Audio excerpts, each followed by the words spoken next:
안녕하세요. 강남역 1번 출구 1번 거리 김종률 아카데미 원장 김종률입니다. 오늘은 카페 질문에 답변도 할 겸 지하상가에 대해서 말씀을 드려보겠습니다. 우선 질문에 대한 내용 읽어보겠습니다. 눈여겨보고 있는 지하상가가 있습니다. 세대수가 꽤 되는 근린상가 지하인데 80평쯤 됩니다. 어쩌고 하는데 이 지하상가가 어떤 것이냐라고 질문을 주셨는데 지하상가의 위치에 대한 이야기는 없습니다. 그렇기 때문에 지금 질문 주신 지하상가에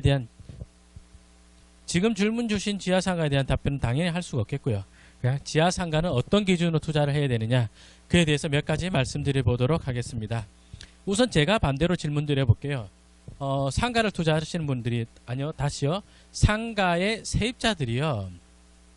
영업을 하시는 분들이 장사하는 소매점 사장님들이 왜 지하로 들어간다고 소매점 사장님들이 왜 지하에 입점해서 영업을 하려 할까요? 여러 가지 이유가 있겠지만 지하는 싸기 때문입니다. 지하는 넓은 면적을 이용하더라도 싸기 때문입니다. 그러니까 두 가지입니다. 지하를 입점하는 이유는 첫 번째는 넓은 면적을 써야 되는 업종들이 들어가는 거고요. 그러더라도 월세 지급할 수 있는 여력이 높지가 않기 때문에 금액이 싼 업종들이 들어갑니다. 다시요. 그러면 어떤 입지가 그런 곳에 해당되겠습니까? 네, 당연히 주변에 1층의 상가 임대료가 높은 곳 그런 곳이 투자하기 적합한 곳입니다. 그리고 또 한 가지 말씀드려보자면 이건 제가 점포 개발을 했던 제 경험에 비춰서 말씀을 드리는 건데요. 지하에 있는 상가들은 그냥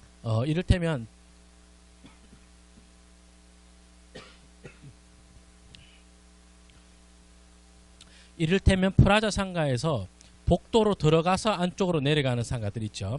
완전히 지하 상가들 그런 상가들은 별로 메리트가 없었습니다. 그럼 어떤 지하 상가 좀 그나마 메리트가 있느냐?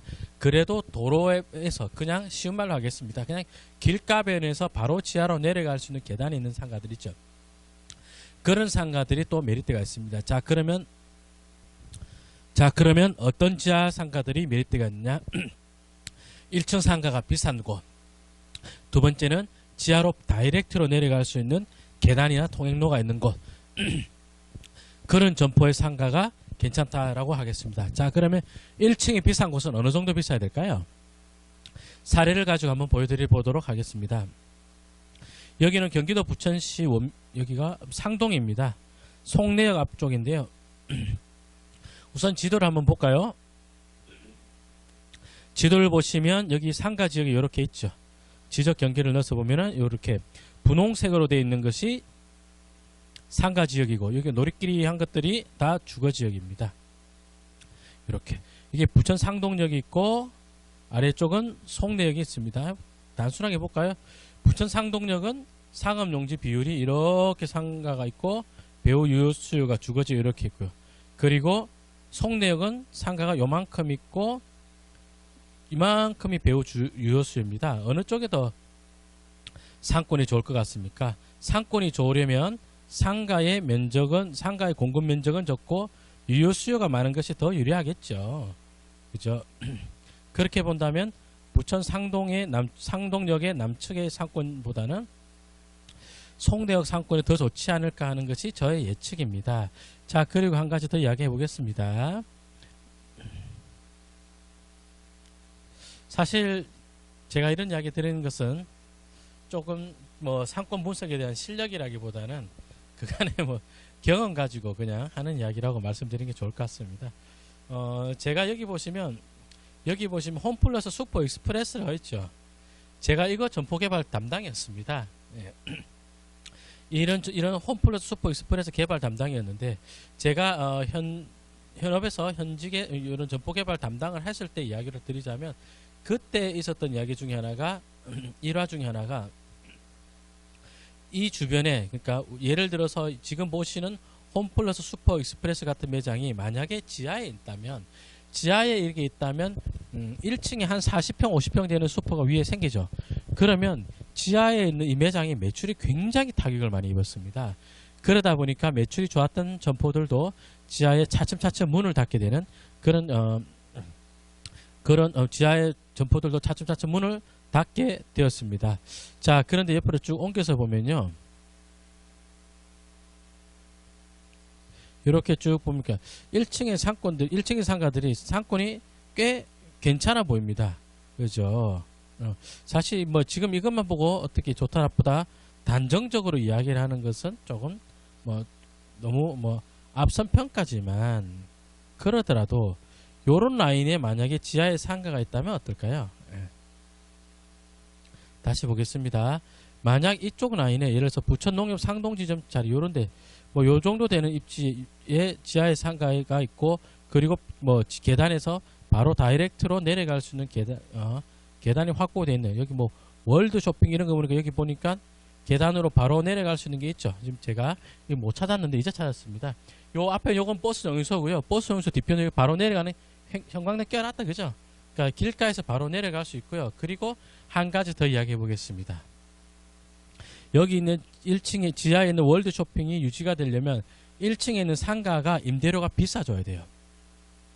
즉 넓은 면적 월드 쇼핑이라는 이 업체가 매장은 한 80평, 100평 뭐 그 이상을 필요로 하는 업종인데 1층에 요 비슷한 업종들인데 여기서 잘 팔리는 상품 구색 중 정말 잘 팔리는 거 일부만 구색을 만들어 가지고 경쟁점을 1층에 낸다. 그럼 완전히 문 닫게 되는 거죠. 다시요. 월드 쇼핑이 예를 들어서 뭐 지하에 한 200평 정도 된다. 그러면 위에 한 50평짜리 경쟁업소가 생긴다. 그럼 지하가 굉장히 큰 타격을 받습니다. 그러면 1층에 그런 50평짜리가 안 생기려면요. 1층에 임대료가 비싸져야 되겠죠. 다시요. 1층에 예를 들어서 뭐 여기 뭐 한우 가게, 고깃집, 뭐 스튜디오 이건 뭐야? 이상한 거 있는데 얘네들이요. 지금 봐서는 한 10평쯤 되어 보이는데 제 직관적으로 봐서는 이 10평짜리 상가들이 월세가 한 200쯤 하지 않을까요? 한 20평이면 400 정도 하지 않을까요? 그 정도 되면 경쟁점 입점하기가 쉽지가 않습니다. 자, 다시 보겠습니다. 자, 그러니까 부천 송내역을 기준으로 이야기하자면 지금 보시는 자리가 국민에 있는 이 자리죠. 지금 이 자리인 것 같은데 이렇게 보자면 보겠습니다. 여기 횡단보도가 있습니다. 이 횡단보도로 건너올 아파트 세대수가 900 이거 600 얼마? 그 다음에 이건 모르겠고요. 이게 뭐 다 짰나? 뭔 아파트가 915 세대, 912, 12, 915, 15, 912, 800 얼마? 1000 얼마, 1000 얼마, 1400, 1300. 그러면 1200, 1300 하면 2000, 예? 1400, 1300 하고, 그리고 900, 900, 900 하고, 그리고 얘하고. 세대수가 굉장히 많죠. 다시 한번 세보겠습니다. 800, 그 다음에 900 3개 하니까 200, 그러면 얘 3개 단지만 하더라도 아파트 세대수가 거의 2800 세대고요. 그리고 이 뒤쪽에 더 있는 세대수가 여기 또 있네요. 300, 300에 1400에 1700에 다시 1200, 2900. 얘가 2900이고요. 그 다음에 얘가 또 600 몇 세대 있죠. 그러면 또 다 까먹었네. 600 얼마에 2900에 2000몇백. 건 5000세대급인데 상가 요거밖에 없죠. 그리고 옆에 또 있습니다. 자, 그 사람들이 상가를 이용하는데 요렇게 건너오고 요렇게 건너오겠죠. 그러니까 이쪽 전면지가 굉장히 강해 보입니다. 그러니까 다시요. 이 안쪽은 안쪽대로 뭐 먹자 상권이 발달했다면 여기 대로변은 근린 상권이 많이 발달할 그런 곳으로 보입니다. 그랬을 때 이런 데 지하는 제가 볼 때 투자해도 뭐 크게 나쁘지 않지 않을까. 즉 유지가 된다면 요렇게 송내역 지하의 상가다. 그리고 면적이 넓다. 그리고 한 가지 더 검증해야 될 것이 1층 상가가 임대료가 10평 기준으로 한 150 이상은 돼야 됩니다. 최소한. 그러면 그 지하에 있는 업종들이 버틸 수가 있죠. 반대로 상동역은 어떻습니까? 상동역은 이렇게 잘랐을 때요.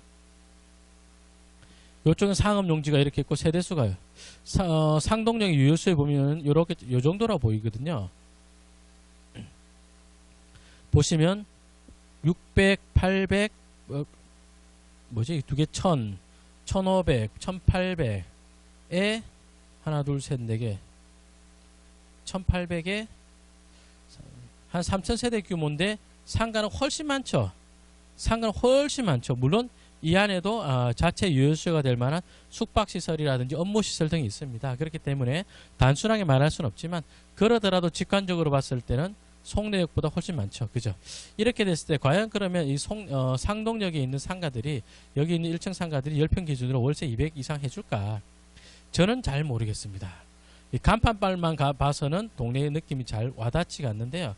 이쪽에는 될까? 저는 적어도 부천 상동역과 그리고 송내역을 비교하라 그러면 송내역이 훨씬 임대료가 높을 것 같거든요. 그런 데서 지하 상가를 투자한다면 그나마가 아니고 그런 데는 괜찮을 수가 있겠죠. 그러니까 지하 상가 투자 잘하면요 수익률은 굉장히 좋습니다. 잘못하면 그만큼 리스크가 따르는 거죠. 공실이 오랫동안 지속되거나 그럴 여지도 있습니다. 반대되는 사람 보겠습니다. 수원시 권성구 금곡동에 걸린 상가 113평인데요. 마트로 이용 중인 자리죠. 그죠? 마트가 지하 매장을 쓰고 있다. 이렇게 보시면 자 지도를 다시 한번 보도록 하겠습니다. 여기 뒤쪽에 새로 아파트가 들어왔는데 경매지로 다시 한번 보겠습니다. 그 전에 여기 아파트가 없을 때는 어땠을까요? 이 경매에 나올 당시는 요 뒤에 아파트가 없었거든요. 그러면 그냥 구도심에 아파트 몇 세대 안 되는 이런 지역이죠. 여기 지하에 있다 1층 상가 임대료 쌀까요 비쌀까요? 제가 판단할 때는 1층이 임대료가 그렇게 높을 것 같지가 않습니다. 그렇다면 이런 데에는 굳이 사람들이 1층 지하를 내려가라 할까? 1층에 경쟁점이 생길 가능성이 크다는 거죠. 여기 하모니마트라고 있고 지하에 바로 내려가는 계단이 있는데 이 동네 1층은 예를 들어서 BYC나 피자나라 이런 것들이 월세가 한 100 왔다 갔다 하지 않을까? 그래야 된다면 이 두 개 요 떡방까지 3개 터서 한 30몇 평짜리에 경쟁점이 입점한다면 이런 데 지하에 있는 매장들 굉장히 큰 타격을 입게 됩니다. 자, 여러분들에게 질문 드려보겠습니다. 어린이 축구장이든 볼링장이든 이런 게 들어온다. 왜 지하로 들어가야 할까요? 물론 지하에 들어가면 냉난방비가 절감되는 효과도 있습니다. 그렇지만 이용객 입장에서 지하를 선호할까요? 2, 3층을 선호할까요? 2층은 좀 비싸니까 달리 하겠지만 지상층보다는 지하층을 더 꺼려하게 되어 있습니다. 사람들은. 그죠? 뭔가 환기도 잘 될 것 같지가 않고 그렇습니다. 그러더라도 지하로 가려는 이유는 뭘까요? 매장이 크다든지요. 매장이 크고 주변에 위층의 임대료가 비싸니까 그만큼 상권이 좋아야 되는데 그만큼 상권이 좋아야 됩니다. 그 기준은 그만큼 입지가 좋아야 됩니다. 그 기준은요. 1층이 10평 기준으로 한 20평 기준으로 한 350 정도는 되어줘야 일반적으로 경쟁점이 들어오지가 않더라. 그렇게 말씀을 드려보도록 하겠습니다. 그래야 맞는 것 같습니다. 그건 제 경험치를 갖고 한 거고요. 그리고 옛날에 제가 입찰은 아니고 답사만 갔다가 투자는 하지 않았던 사례가 있는데 한번 보여드릴까요? 요거는 이 물건은 제 본가 근처입니다.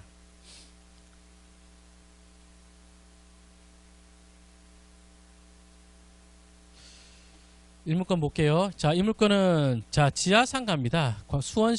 부산시 수영구 남천동에 지하에 있는 상가가 60평짜리가 나왔습니다. 5억 3천에 감정했는데요. 감정가가 5억 3천인 이유 다시요. 60평짜리니까 5억 3천에 감정했겠죠. 질문 드리겠습니다. 만약에 이 상가가 지금 여기가 어디냐면 부산에서 가장 유명한 관광지인 광안리입니다. 광안리 해변가에 있는 상가입니다. 만약에 이 상가가 1층이라면 60평짜리가 1층인데 5억 3천에 감정할 수 있었을까요? 아마 그렇지는 않았을 것입니다. 그런데 재미있는 것이요. 이 상가는 이렇게 지하지만 사실상의 1층에서 출입구가 나와 있습니다. 우리가 여기서 이제 건축물 대장상의 지하다 또는 건축법의 지하다 그 기준을 하나 알아야 될 것이 있는데 자 지하면 이쪽 면으로 문을 내는 것이 불법일까요? 불법이 아닐까요? 네, 전혀 불법이 아닙니다.